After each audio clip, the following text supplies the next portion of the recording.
Well, good morning, good afternoon, and of course, good evening, traders from across the globe. It's Sunday afternoon. Welcome to my 3061st edition of Short Term.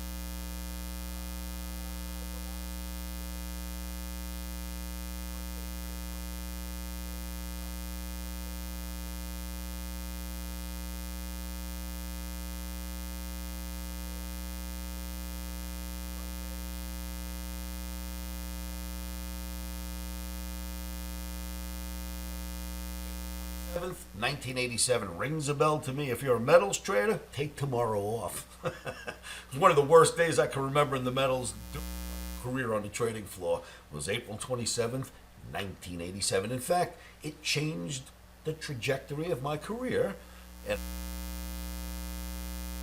to becoming a broker who worked for himself and backed himself and worked, instead of for a big company, ended up working for myself after April 27th, 1987.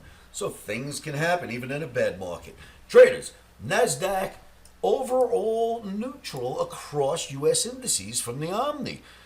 But some of them are very bullish, some of them are very bearish. And here's what I see. We are so far above this double top right now that you can take buy signals unless we end up back below here.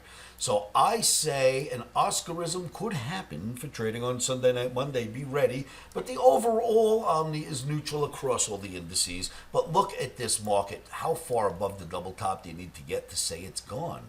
Right now you have to say it's past the double top unless something else insane happens. But then you go to the other side of the spectrum and look at the transportation average. Divergence between two markets.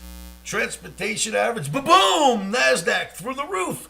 Look at this. Now, I think you're looking at capitulation, which I told you days ago. That does not mean the stock market capitulated. Do you know why? Because we know that 90% of this happened because of Avis, or CAR, the symbol. Avis, part of the transportation average, they caught them short. Avis did a run, reminded me basically of GameStop.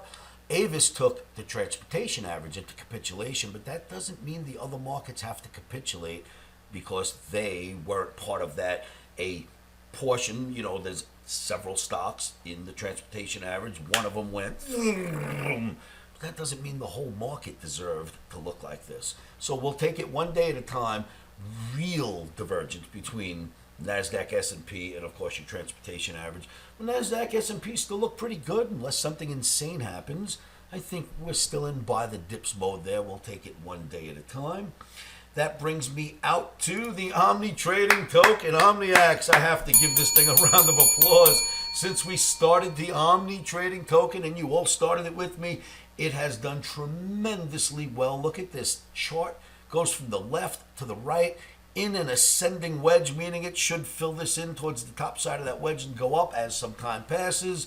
It's above an Omni average, looking great. OMNIAX around the world. I spent time with Crypto Kelly yesterday on Saturday. I'm spending time again today working on this token, having it put on more exchanges, getting more influencers. You OMNIAX who are long-term holders, you do what I'm doing, sit tight. We've got this bad boy. It's our market, and it will go higher. I've got big plans. Sit tight. You Omni holders that are strong holders, you know who I'm talking to. Make sure help you make this pay off in the end.